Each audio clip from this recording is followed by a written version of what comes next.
Okay, well it says I'm live. I don't know. I don't go live a whole lot, so maybe I am. Hopefully I can see people commenting soon. That's okay. I'll wait a minute to see if anyone comes on. I know it's kind of early. Well, not really early. Maybe it's early. Some places it's early. Here it's 10:30.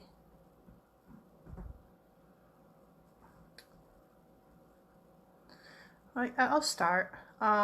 So I'm going live today to talk about my new book that I just published in on July 3rd, and it is volume 2 of my Puzzled Parent series.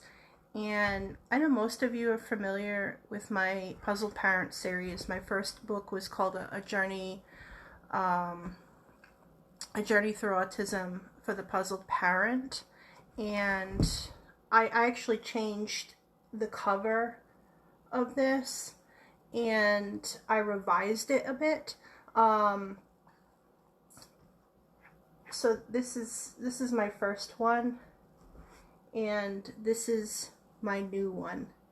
And I'm really excited about my new one for a number of reasons, not just because of like the content that it covers, but also because if you compare my first book and my second book, I'm really excited that I can visually see my growth as an author. And there's a number of reasons. Like, this definitely has more content in it. It's a lot longer than the first book. I cover a lot more things, but I've also used a better print, so it's easier to read. There's a nice large print in this one, whereas in my first book I used much smaller print, smaller spaces. And I thought about going back to change that, which I could. I could republish this with larger print, but I think I want to keep it this way, just like I said, because it reminds me of my growth as an author, and it kind of pushes me to keep going with this, so I can see what I'm doing here.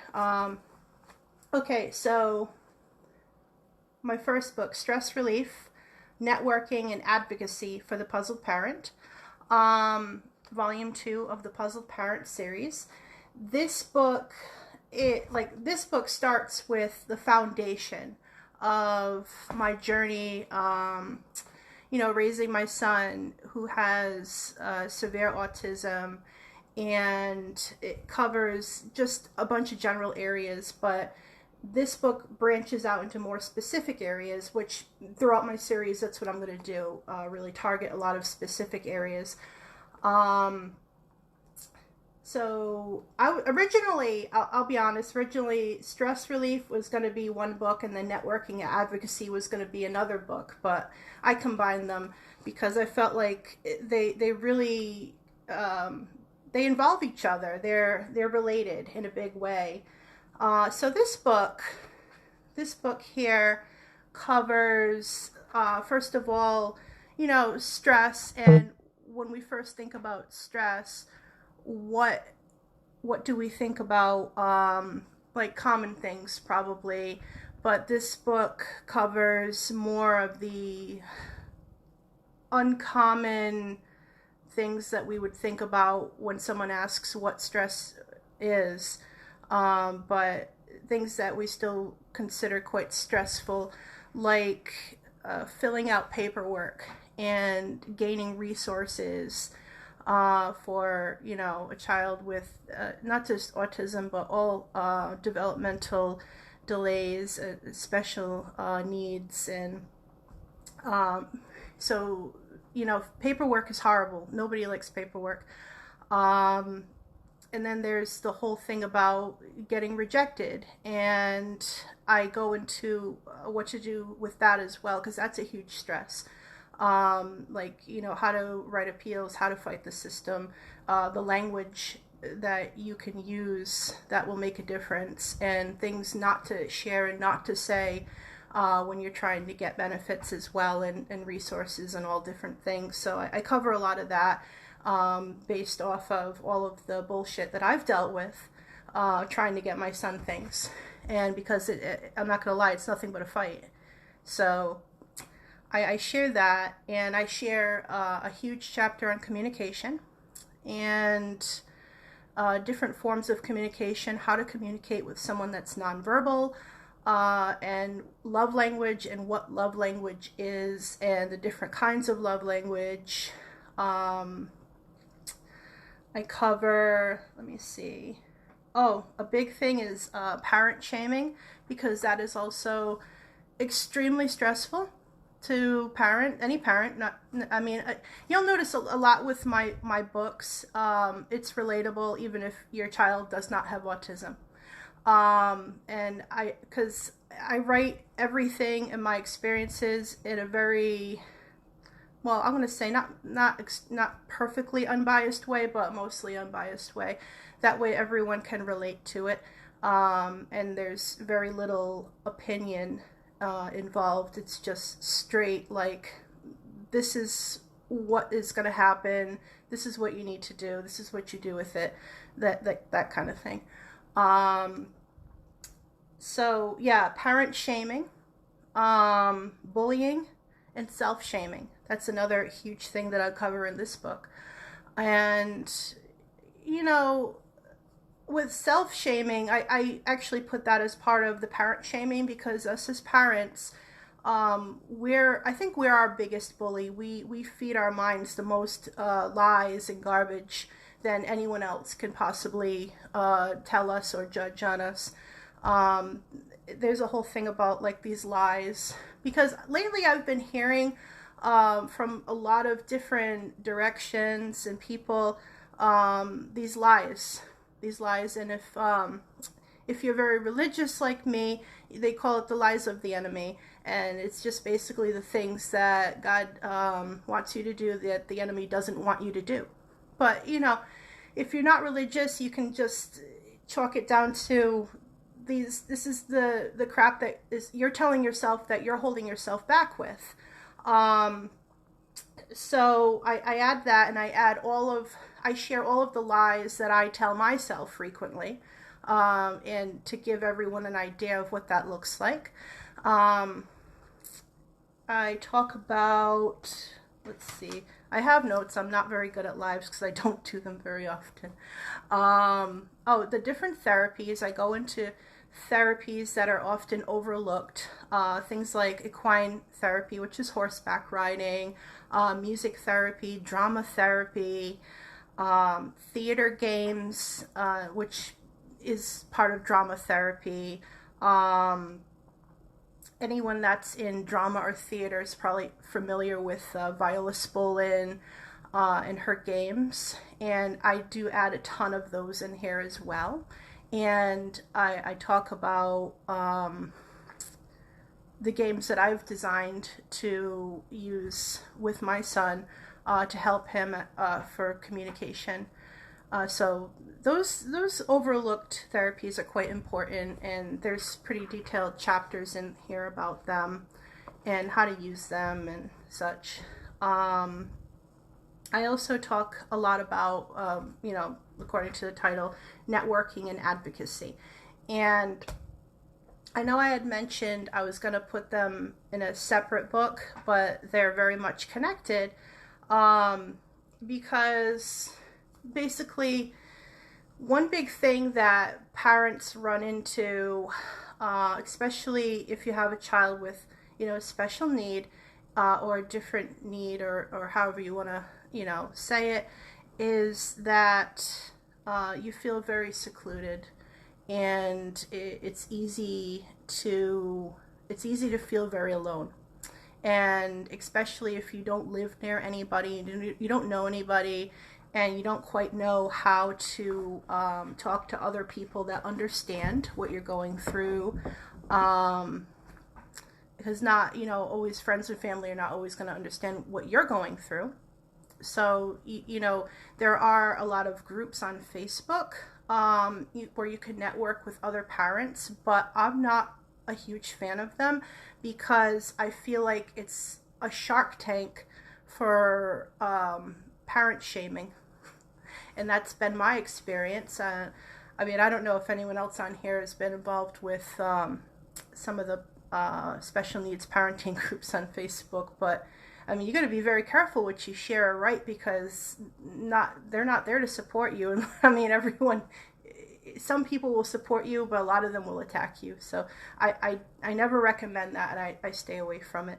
I recommend, like, how I started was I wrote my book, and then I reached out to local nonprofit organizations in my area that help people with developmental delays. And I told them, I have a book. Do you think that you would be interested in reading it? And from there, I learned about the different education conferences that they hold, because in every state, everywhere, if you reach out to these nonprofit organizations that deal with this, there's always some kind of education conference or something that they're doing. So I did add that in my book as well. I added all of I'll say this right now before I forget. I added all of the resources, international, not just for, like, I added the Virginia ones because I'm in Virginia. But I also added all of the ones in the United States you can call, no matter where you're living. And I added ones for the United Kingdom, because I have people in the United Kingdom that buy my book, and Australia. So it took me some time, but I found the best websites and phone numbers and people to reach out to in these areas internationally that you can call, and you can get your starting point and find out where they're holding different things. And usually these conferences are free, and there's a bunch of vendors and tables, and you can go around, and this is where you network. This is where you meet other people, and these people that you meet at these events are 9 out of 10 times extremely unbiased, extremely non-judgmental. They're friendly, and they know exactly what you're going through because they're going through it. So this is, I shared all this in here, and the whole chapter on how to get started with networking with other parents or whatever you want to do. And from there, how to, find the right people to get the correct education, and the right people to empower and inspire you to become an advocate yourself. Because in the end, nobody wants to rely on somebody else. You want to be the best advocate for your child, or your teenager, or your adult child. So I added a lot in here about how to do that. And let's see, what else? So that's, I guess that about covers it for now. I don't want to give everything away, but this book is a lot longer, and it's than my first book, and it's loaded. It's just loaded with everything that I could possibly give. Let me see. I'll tell you. So there's types of stress, self-care. Self-care and guilt. I talk a lot about the importance of self-care and self-guilt, and how, we often as parents feel or go through a point in our life, or several points in our life, where we feel like absolute shit for taking time for ourselves. And, it just happens. It just happens. So I put in here, how to try to get away from that mindset, and how to understand that taking care of yourself is extremely important, and it's extremely important not only for your health, but for you as a parent, because if you're not taking care of yourself, if you're not getting enough sleep, if you're not showering enough, if you're not, just whatever, you're going to run out of mental energy. You're going to be negative. Your kid can feel that. it builds up. It's like you're running a car that's running out of gas, and then finally you break down and you stop, and you could have an emotional breakdown, a physical breakdown, and get sick. And if you get sick, do you have someone else to take care of your child? That's another thing that I cover in this book. Who's going to do what you do? Not everyone can do what you do. And I think this is true for any parent, like I said, whether your kid has autism or not. Not everyone can do what you do. And you can't expect you out of anyone else. That's just it. So there's that. Educate and empower. That's my advocacy chapter. Networking, parent shaming, paperwork. That has an entire chapter. Professional relationships versus friendships. That's a huge thing that I cover. Because, you build these relationships with the people that come into your life that work with your child or adult child or whatever. Like physical therapists, occupational therapists, speech therapists, doctors, anybody that's working with your child and they're in your life for that purpose. And it's important to understand and not forget, not get so comfortable that you forget or why they're there, or not to let them get so comfortable with you, where they forget what their job is as well. Because I've ran into this several times. So it's important to distinguish that who's in your life professionally and who's actually your friend. Then I cover equine therapy. Communication is a huge chapter because there's just a lot to say about it. Theater games, music therapy, which is under Brian Wilson. Anyone that's read my first book knows that each one of my books has like a special muse behind it. So like in my first book, Aiden Quinn was my muse because he inspired me to really become an advocate like this. And in this book, it's Brian Wilson from the Beach Boys because, well, the reason is in the book. He's done a lot for me as well, and his wife, and they're really sweet people, and I can't say enough about that. So it's in here, and specifically like his music and what his music does for people, how it heals people, not just the Beach Boys music, but Brian's music himself. So, and it also talks about, music therapy in general. There's a system in our ear called the vestibular system, and you can kind of work high-low frequencies into it, and those frequencies affect like our balance and our focus and our fine motor and our gross motor skills and stuff like that. So I go into a great deal with that. I personally can't give you all the technical explanation of it, but I have received permission from a lot of different companies, from the equipment my son uses, to use their information in my book directly from their websites, how they explain how everything works. So the really good explanations are in here. Advocacy. Okay, all right, so I have Educate and Empower, and I do also have an advocacy chapter. They're pretty much on the same idea, but they're quite different. I think, the advocacy chapter itself is what it means to be an advocate, not necessarily. The Educate and Empower one is how to become an advocate. So they're quite different. And then there's a chapter, donations, a few of my favorite nonprofit organizations. So I just give you like a short list of the nonprofit organizations that I work with that help Chasm quite a deal. And, if anyone wanted to reach out to them, if you're in Virginia and you wanted to work with them, to volunteer with them, to donate to them, or to get resources from them, the list is in here.